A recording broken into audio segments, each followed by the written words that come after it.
स्टेशनची हद्दीमध्ये असाही एक गंभीर खुनाचा प्रकरण समोर आला।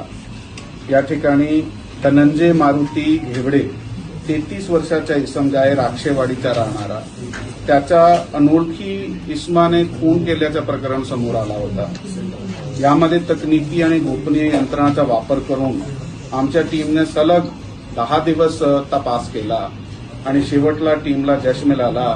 त्यामध्ये ललित दीपक खोलम हा राहणारा शिरोळी तालुका खेड, त्याच्याबरोबर नंदलाल दिलीप होळे वय वर्ष 31 वर्षे आणि हा राहणारा आहे कारेगाव, निलेश कैलाश सणस 35 वर्षे कारेगाव, हा तिघांनी कट रचून हा व्यक्तीचा खून केला होता। ह्याच्यात विशेष असा की जो ललित खोलम आहे हा रेकॉर्डवरचा गुन्हेगार आहे।